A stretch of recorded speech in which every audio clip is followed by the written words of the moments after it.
যে জন গৌসুল আজম সে জন বাগদাদ ওয়ালা, যে জন গৌসুল আজম সে জন বাগদাদ ওয়ালা, যে জন গৌসুল আজম সে জন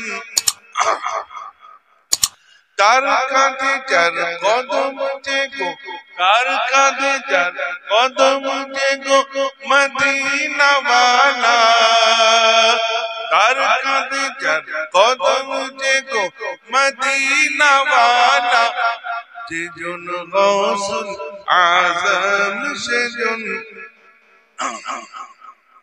যে জন গৌসুল আজম সে জন বাগদাদ ওয়ালা, যে জন গৌসুল আজম সে জন।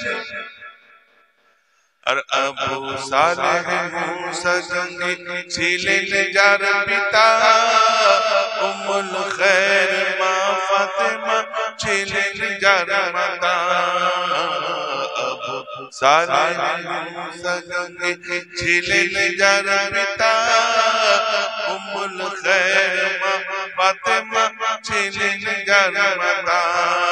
দুই জনে ছিলেন আল্লাহ নবীর প্রেমে উজালা, যে জন গৌসুল আজম সে জন লা, যে জন গৌসুল আজম সে জন। তার কাঁধে যার কদম যে গো মদিনা ওয়ালা, তার কাঁধে যার কদম যে গো মদিনা ওয়ালা, যে জন গৌসুল আজম সে জন। আল্লাহুম্মা সাল্লি আলা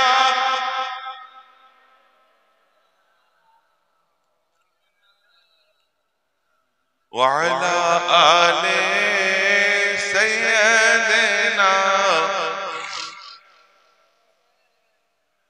ওলি দিগের রাজা মহারাজ লওদের সালাম খানি, আব্দুল কাদের জিলানী।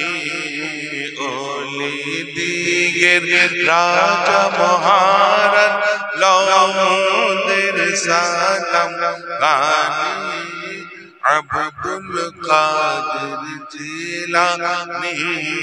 কৃপা করে রাখো মোদের লাগি ওগো কুতুবে রব্বানী, আব্দুল কাদের জিলানী।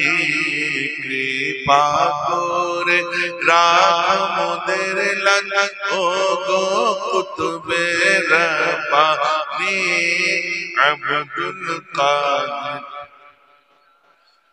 রসুল পাকের তুমি প্যারা, মৌলা আলীর নয়ন তারা, আর মা ফাতেমার প্রাণের দুলাল, হাসান হুসেনের জিগর পরা।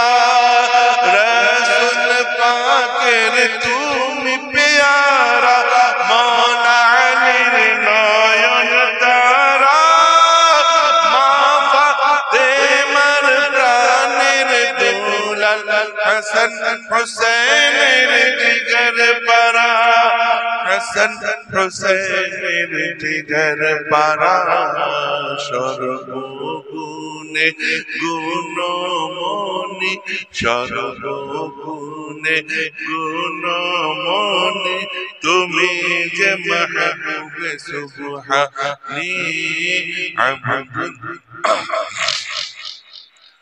সর্বগুণে গুণমণি, তুমি যে মাহবুবে সুবহানী, আব্দুল কাদের জিলানী।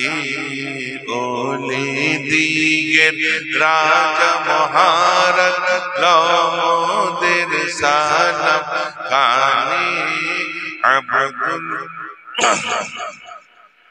কৃপা করে রাখ মোদের লাজ ও গো কুতুবে রব্বানি আব্দুল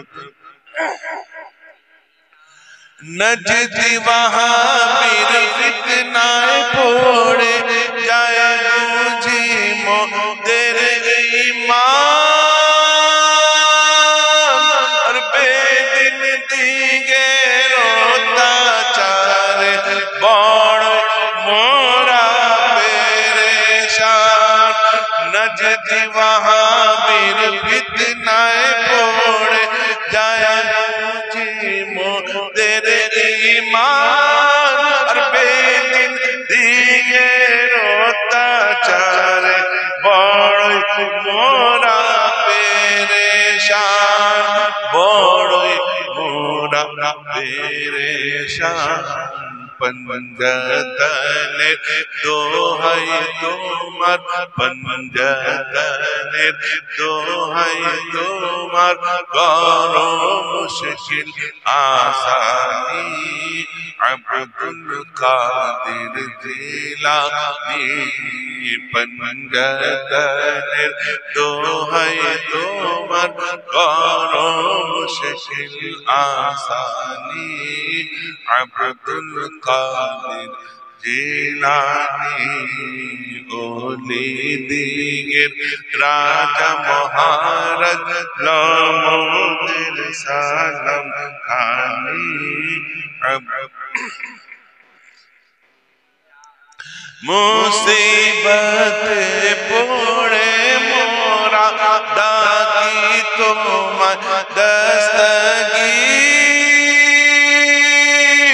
আর মোর দেতে উদ্ধার করো মোদের ও বড় পীর মুসিবতে পড়ে মোরা ডাকি তোমার দস্তগীর আর মোর দেতে উদ্ধার করো মোদের ও বড় পীর মোদের ও বড় পীর নাই তুলনা বিশ্বে তোমার নাই তুলনা বিশ্বে তোমার পীরানে পীর লাসানি আব্দুল কাদের জিলানী নাই তুলনা বিশ্বে তোমার পীরানে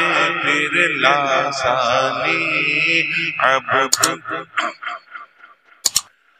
নি ওলি দিগের রাজা মহারাজ লমোদের সালাম খানি আব্দুল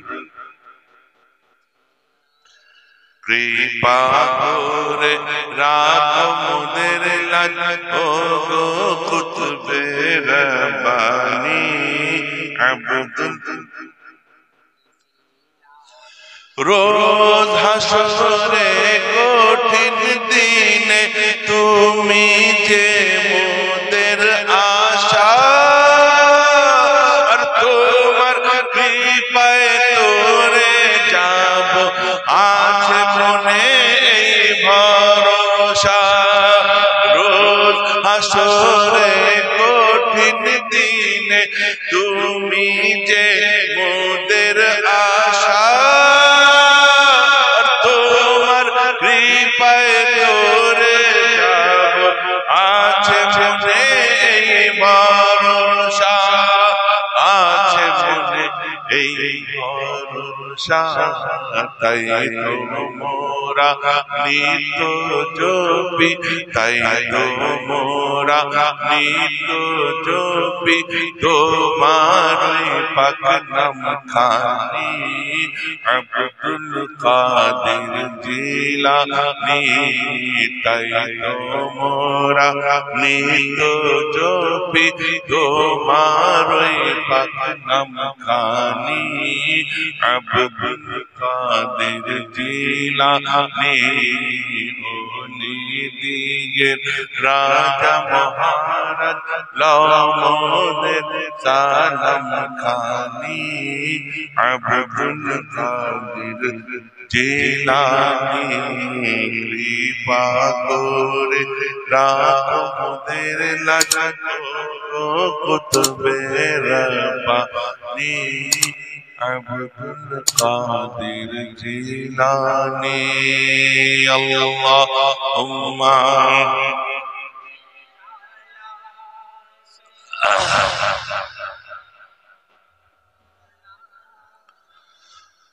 وعلى آل سيدنا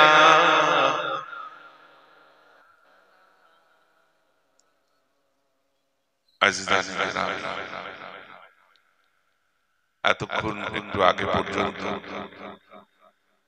আপনারা অপারেশন থিয়েটারে অপারেশন থিয়েটার বোঝেন যেখানে অপারেশন করা হয় আর আমাদের সেই অপারেশন থিয়েটারে ডাক্তারের নাম ছিল মুফতি জাহাঙ্গীর হোসেন অপারেশনটা ঠিকঠাক করেছেন তো নাকি কিছু বাকি রয়ে গেছে হ্যাঁ কিছু বাকি নেই তো যদি বাকি থাকে তাহলে আমি তো আছি জি হ্যাঁ আমরা তো রয়েছি আর আলহামদুলিল্লাহ হুজুর গাউসে পাকের নিগাহে করম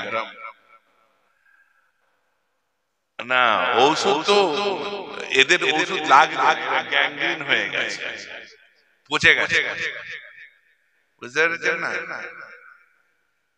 এরা পচে গিয়েছে নাহমাদুহু ওয়া নুসাল্লি আলা রাসূলিহিল কারীম আম্মা বা'দ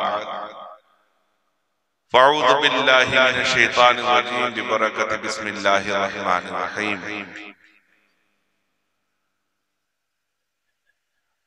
ألا بذكر الله تطمئن القلوب صدق الله العظيم وصدق رسوله النبي الكريم ونحن على ذلك لمن الشاهدين والشاكرين والآمنين والموقنين والمطمئنين والحمد لله رب العالمين أكبر درود پاک اللهم صل على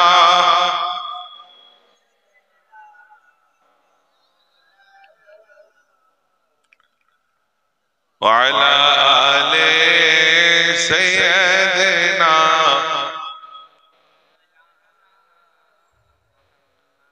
صلى الله تعالى عليه وسلم তরমুজ পচা কখনো দেখেছেন তরমুজ পচা বাইরেটা কি সুন্দর চকচকে থাকে ভেতরে পচে আর এমন পচে যায় ওকে নেওয়া যায় এরা হচ্ছে তরমুজ পচা পচা বুঝতে পেরেছেন উপর থেকে দেখে মনে হচ্ছে কি সুন্দর একদম সবুজ চকচকে আমার সঙ্গে এরকম হয়েছিল আমি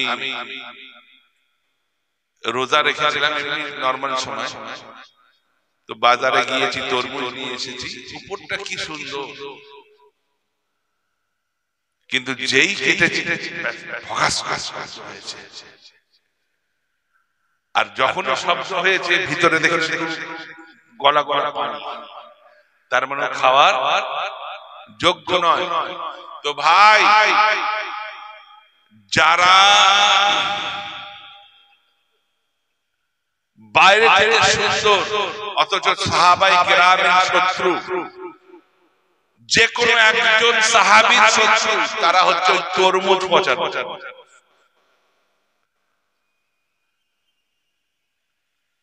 নেওয়া যাবে কিন্তু খাওয়া যাবে না ফেলে দিতে হবে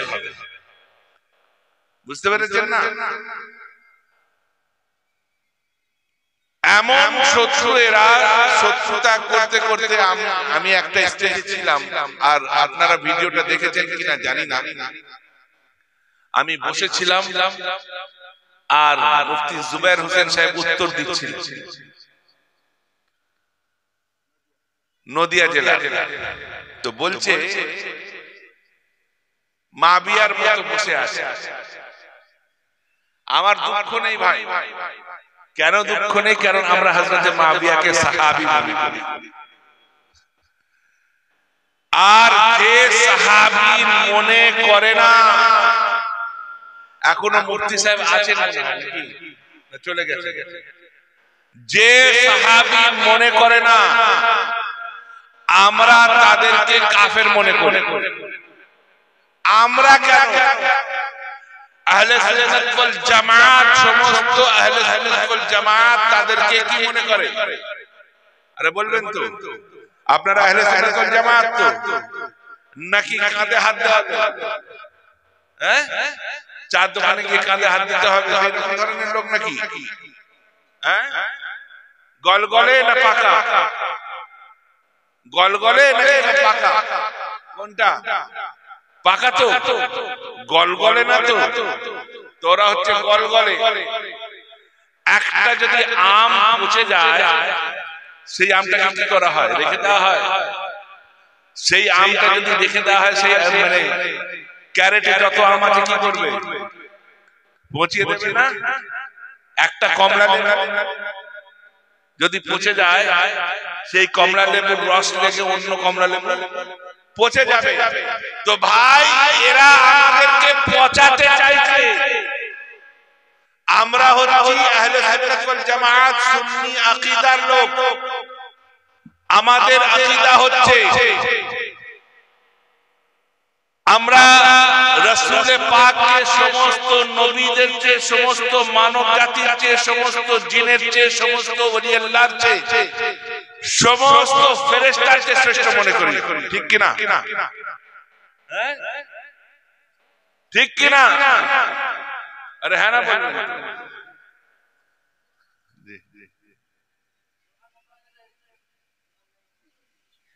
তাহলে 14 তারিখে ইনশাআল্লাহ আমি লোকেশন পাঠিয়ে দেব। ওয়ালাইকুম আসসালাম ওয়া রাহমাতুল্লাহ। তো ভাই, আচ্ছা জি জি ইনশাআল্লাহ আপনি কখন? আচ্ছা জি ভাই। এবং তারপরে হচ্ছে আহলে বাইত। কিছু লোক আহলে বাইতকে ভালোবাসে কিরকম জানেন? হযরতে হুসাইনকে ভালোবাসে আর হযরতে হাসানের সম্বন্ধে আলোচনা করে। বসেন বসেন বসেন, বসে যান, বসে যান। আমি বেশিক্ষণ মানে সময় নেব না, বুঝতে পেরেছেন? আমি বেশিক্ষণ সময় নেব না। কিছু আহলে বাইত মাননে वाला রয়েছে, তারা ইমামে হুসাইনকে ভালোবাসে, আবার ইমামে হাসানকে ভালোবাসে না। কিন্তু আমরা কি সুন্নি? আমরা ইমামে হাসানকেও ভালোবাসি, ইমামে হুসাইনকেও ভালোবাসি। আচ্ছা, ইমামে হাসানকে কেন ভালোবাসে না জানেন? তিনি যে সুলাহ করেছিলেন, তিনি সুলাহ করেছিলেন বলে সেই জন্য জানাকে পছন্দ করে না। আরে আমার রাসূল তিনি ইমামে হাসানকে কোলে বসিয়ে নিয়ে বলেছিলেন যে আমার এই পুত্র হাসান দুই মুসলমান গোষ্ঠীর মধ্যে সুলাহ করবে। বলুন না সুবহানাল্লাহ। তাহলে দুই মুসলমান গোষ্ঠীর মধ্যে যদি সুলাহ করে, তাহলে এক মুসলমান গোষ্ঠী যদি ইমামে হাসানের হয়, তাহলে আরেকটা তো মুসলমান গোষ্ঠী হতে হবে, তবে তবে মুসলমান গোষ্ঠী। তাহলে আরেকটা গোষ্ঠী ছিল হযরতে মুআবিয়ার গোষ্ঠী। তাহলে হযরতে মুআবিয়ার সঙ্গে ইমামে হাসানের সুলাহ হয়েছিল। তো আমার রাসূলকে তো এই কথা অনুযায়ী মানা যাবে। ওরা যেভাবে ইমামে হাসান সেই কথা অনুযায়ী তো রাসূল পাককেও মানা যাবে না, মাআযাল্লাহ। অথচ রাসূল পাক তিনি বলেছেন যে সুলাহ হবে, আর সুলাহ করেছে। তো ভাই, ইমামে হাসান যাকে সাপোর্ট করেছে আমরা তাকে সাপোর্ট করি। ঠিক কি না? ইমামে হাসান যাকে সাপোর্ট করেছে আমরা তাকে সাপোর্ট করি, আর ইমামে হুসাইন যাকে অস্বীকার করেছেন আমরাও তাকে অস্বীকার করি।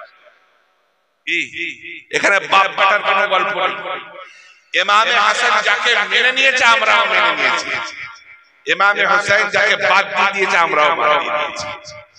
ভাই, সেই জন্যই বলছি যে এখন শুধু নামের শেষে কাদরি দেখলে হবে না।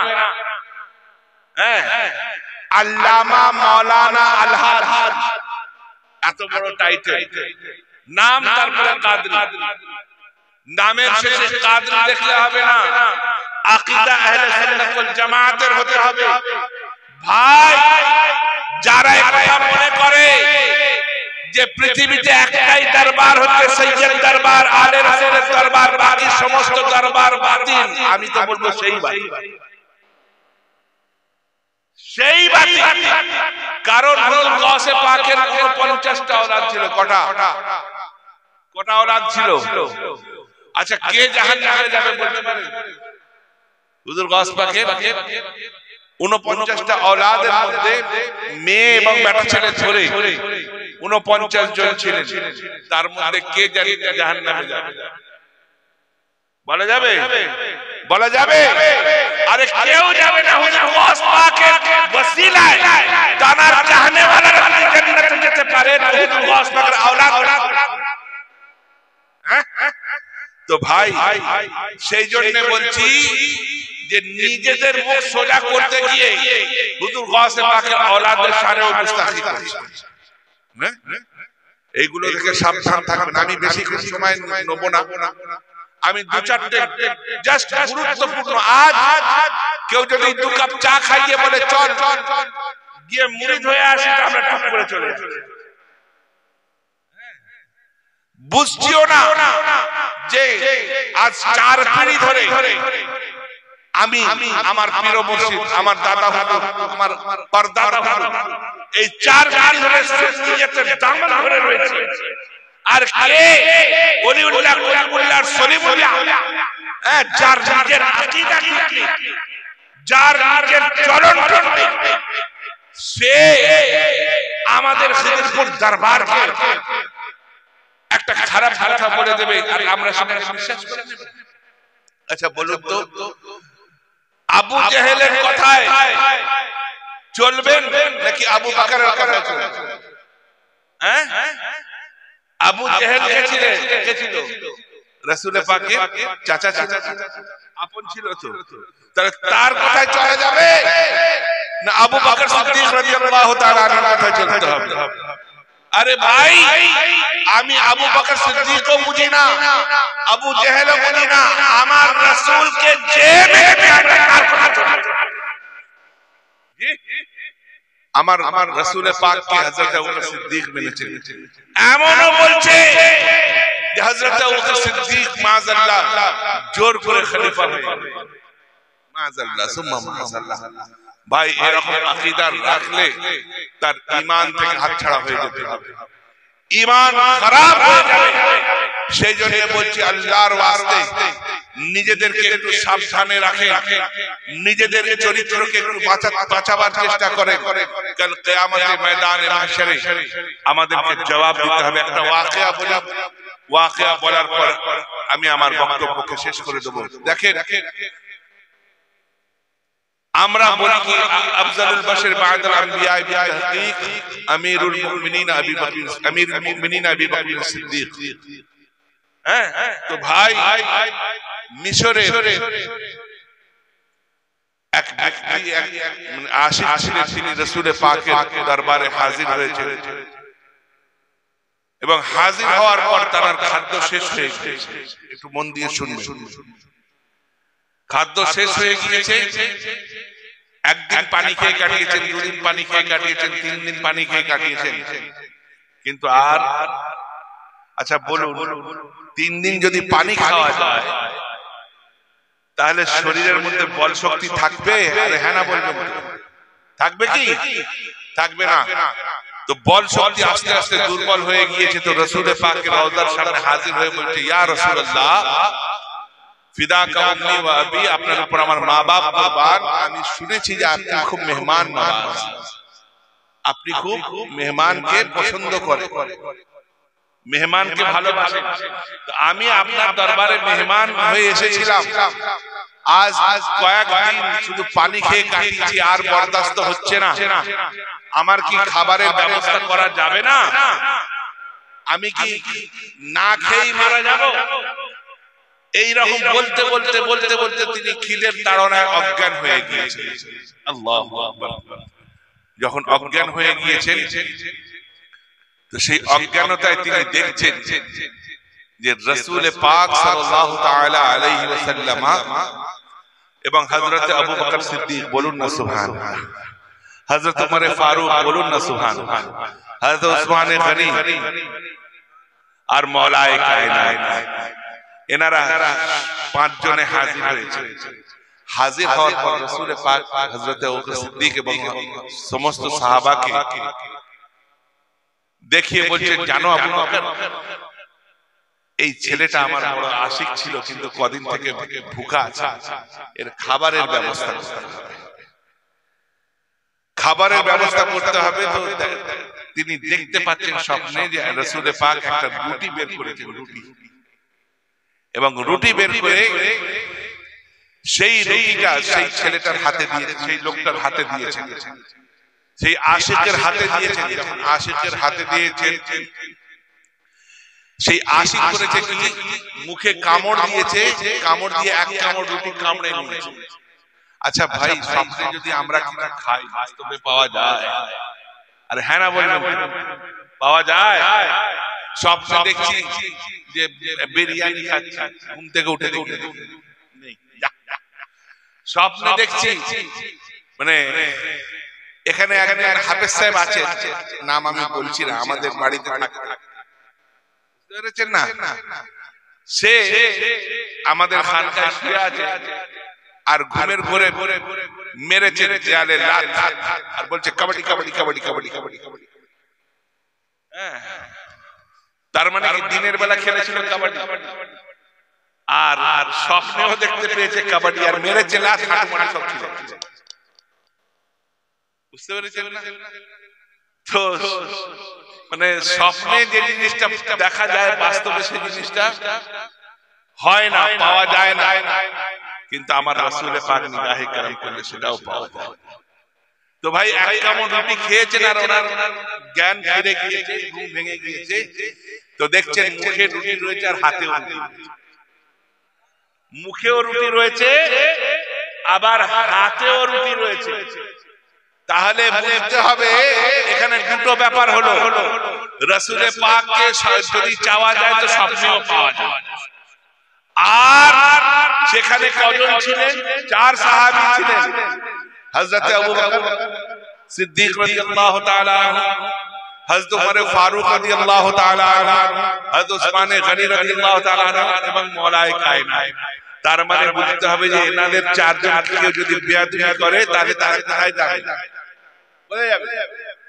হযরত আবু বকর সিদ্দিকের সামনে বেয়াদবি করলে কোথায় যাবে? কোথায় যাবে? আরে বলবেন তো, জাহান্নাম। আরে জাহান্নামে এদেরকে নেবে। এরা এত পচা কাফের, আমার মনে হয় জাহান্নামও বলবে যে আমি এদের থেকে পানা চাই। হ্যাঁ, ফিরআউনের মতো হয়ে যাবে। বাহ, এই তো হবে। তো ভাই, এদের অবস্থা হচ্ছে এত জঘন্যতম, সেই জন্য এদের কাছ থেকে সাবধানে চলাফেরা করার চেষ্টা করে। আর যদি সাবধানে না থেকে ফুট করে কখন ঈমানটা মওলা পাকের দরবার বেশক খাঁটি দরবার, এতে কোনো সন্দেহ নেই। কিন্তু বর্তমানে যে ওলিউল্লাহ যে আকীদা পেশ করছে, সে আকীদাটা হচ্ছে বাতিল। ওলিউল্লাহ জামি বা এই ধরনের যারা আছে এরা যে আকীদা গুলো পেশ করছে, এগুলো হচ্ছে বাতিল আকীদা। আহলে সুন্নাত ওয়াল জামাতের আকীদা হচ্ছে সমস্ত সাহাবী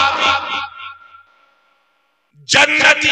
যদি সে সাহাবী রাসূল পাক থাকাকালীন তিনি যদি মুরতাদ না হয়ে গিয়েছেন, গুমরাহ না হয়ে গিয়েছেন, আর যে গুমরাহ হয়ে গিয়েছে রাসূল পাক তাদের দিকে ইশারাও করেন,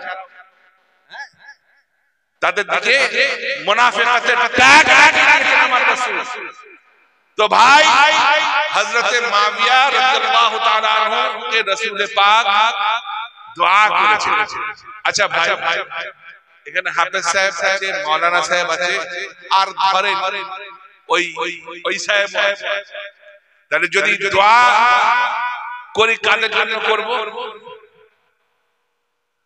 এদের জন্য করব তো নাকি ওই সাহেবের জন্য করব? কাদের জন্য করব? এনাদের জন্য করব না। কারণ কি? এনাদেরকে আমি ভালোবাসি। তাহলে রাসূলে পাক হযরতে মুআবিয়ার জন্য দোয়া কি দোয়া করেন? আল্লাহুম্মা আল্লিম মুআবিয়াতাল কিতাব ওয়াল হিসাব ওয়াকিহিল আযাব।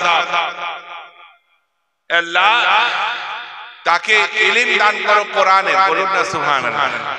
কোরআনের ইলম কাকে দান করতে বলছেন? যাকে এরা কাফের বলছে, যাকে এরা কাফের বলছে। রাসূল পাক তাকে কি বলছেন? যে আল্লাহকে কোরআনের ইলম দান করো, আল্লাহকে হিসাবের ইলম দান করো এবং জাহান্নামের আযাব থেকে বাঁচাও। জাহান্নামের আযাব থেকে কাকে বাঁচাতে বলছে? হযরত মুআবিয়াকে। তো যদি বাঁচাতে বললো, আর রাসূল পাকের দোয়া কবুল হয় না? হয় না? হ্যাঁ, রাসূল পাকের যদি দোয়া কবুল না হয় তো পৃথিবীর কাউরে দোয়া কবুল হবে? আরে না, হ্যাঁ না বলুন তো। তাহলে রাসূল পাক দোয়া চাইলে আল্লাহ কবুল করলো, আল্লাহ কবুল করে তাকে জান্নাতি বানিয়ে দিল, জাহান্নামের আযাব থেকে দূরে করে দিল, তাকে কোরআনে পাকের ইলম দান করলো, হিসাবের ইলম দান করলো।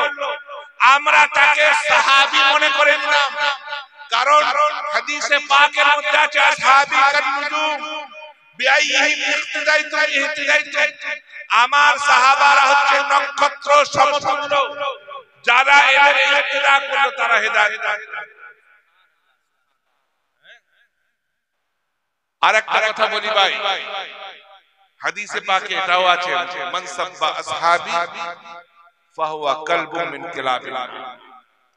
যে আমার সাহাবীদেরকে গালি গালাজ করে, আপনারা জাহাঙ্গীর মাওলানা সাহেব বলেছেন কিনা জানেন? হ্যাঁ, যে আমার সাহাবীকে গালি গালাজ করে সে হচ্ছে জাহান্নামের কুকুরদের একটা। যে আমার সাহাবীদেরকে গালি গালাজ করে সে জাহান্নামের কুকুরদের মধ্যে একটা। তাহলে বুঝতে হবে যে হযরত মুআবিয়াকে গালি গালাজ করলে সে কি হবে? কালবুম মিন কিলাবিল্লাহ। ভাই আমি বলছি না যে হযরত আলীর সঙ্গে হযরত মুআবিয়ার সমতুল্য করা সম্ভব না। হযরত আলীর শান অনেক ঊর্ধ্বে, অনেক আরফা, অনেক অনেক মার্তবা। আমার রাসূল তানাকে ভাই বলেছে, আমার রাসূল তানাকে বাবুল ইলম বলেছে, আমার রাসূল তানাকে লাহমুকা লাহমি দমুকা দমি বলে। তোমার শরীরের অংশ আমার শরীরের অংশ, তোমার রক্ত আমার। হ্যাঁ, আমার রাসূল বলেছে হযরত আলীকে। তাহলে হযরত আলীর মার্তবা অনেক ঊর্ধ্বে, আলা হাসান ফতোয়া। যদি হযরত আলী এবং হযরত আমির মুআবিয়া দুজনের একসঙ্গে নাম নিতে হয় তো হযরত আলীর নামের সঙ্গে আমিরুল মুমিনিন ব্যবহার করতে হবে। বলুন।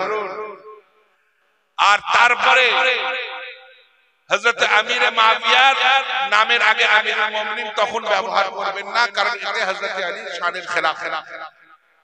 আল্লাহু আকবার। আমরা সেই আকীদা নিয়ে চলি।